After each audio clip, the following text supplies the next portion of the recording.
relevansinya dengan pasal 338, apakah menurut Anda ini membuka peluang bahwa atau kemungkinan-kemungkinan terjadinya ancaman, terjadinya penyiksaan sehingga Komnas HAM perlu terus ada di dalamnya, atau pasal 338 ini justru mengunci Komnas HAM. Artinya ya ini pembunuhan yang di depan pengadilan akan bisa diberikan bukti-bukti ini untuk membela diri.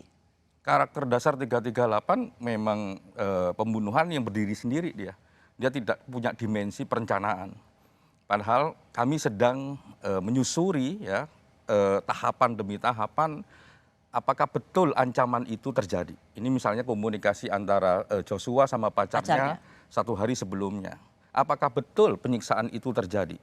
Nah kalau penyiksaan terjadi atau ancaman itu terjadi ya pasal 338 tidak cocok. Oke, mudahnya dengan pasal 338 yang disangkakan pada Eliezer, maka sesungguhnya Komnas HAM tidak lagi punya peran yang signifikan. Pasti Komnas HAM tetap punya peran yang signifikan untuk memastikan, kan ini Komnas HAM sendiri nih, karena berangkatnya dari penyiksaan begitu ya. Komnas HAM harus menyimpulkan apakah betul ada penyiksaan ataukah tidak. Apakah betul misalnya ada ancaman ataukah tidak. Tapi dengan langsung diterapkan pasal 338, ya, apakah masih membuka kemungkinan-kemungkinan itu? Iya, pasti berpengaruh gitu ya, pasti berpengaruh terhadap apa yang kami lakukan. Tapi berpengaruh seperti? Dalam beberapa kasus, contoh-contoh kasus ya mempengaruhi bagaimana konstruksi peristiwanya nanti. Kalau seandainya misalnya simpulannya Komnas HAM berbeda misalnya ya. Nah, kalau kita bicara dulu dengan pasal 338. Ya. Junto 5556. Apa yang kemungkinan terjadi?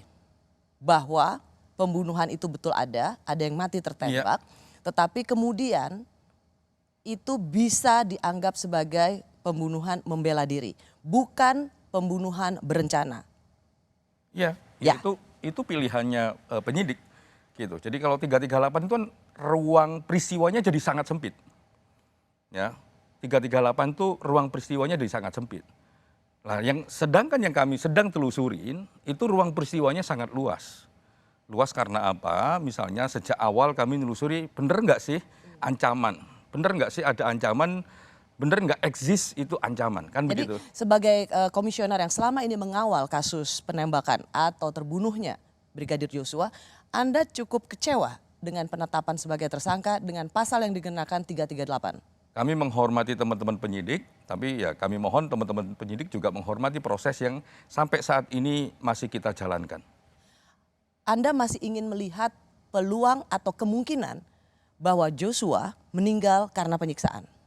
Yang pasti sedang kita uji, minimal kalau bagi Komnas HAM, walaupun tahapannya ya, kalau soal penyiksaan ini kan kami dapat dari keluarga, terus kami diskusikan di internal, kami panggil ahli, baru kami panggil dokes. Sebenarnya di proses Komnas HAM ketika kami panggil dokes itu udah bisa kita tarik kesimpulan. Yaitu? Namun kan perkembangannya. Yaitu apa? Dari kesimpulan pertama apa? Dan perkembangannya ada ekshumasi. Ada otopsi kedua ya atau otopsi ulang. Akhirnya kita harus hormati otopsi ulang itu. Kalau tidak ada otopsi kedua, apa sesungguhnya rekomendasi Komnas HAM? Ya sekarang kan faktanya ada otopsi kedua. Kan kita harus hormati juga otopsi kedua itu permintaan dari keluarga. Kan begitu. Ya kita harus hormati itu.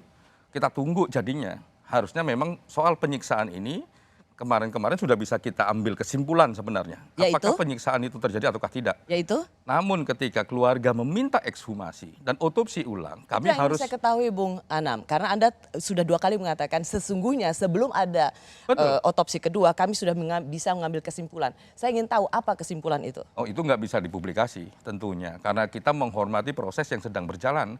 Apalagi ini proses diminta oleh keluarga. Makanya ketika kami kemarin dikomunikasikan sama tim sus, apakah Komnas HAM akan datang ke sesungguhnya Komnas HAM di awal sudah memiliki kesimpulan soal itu, tetapi karena sudah ada otopsi kedua, maka Anda menolak untuk mengemukakannya di sini. Ya. Yang juga menjadi pertanyaan Komnas HAM. Dan kami komitmen, apapun nanti hasilnya otopsi kedua, itu yang kami akan pakai. Oke.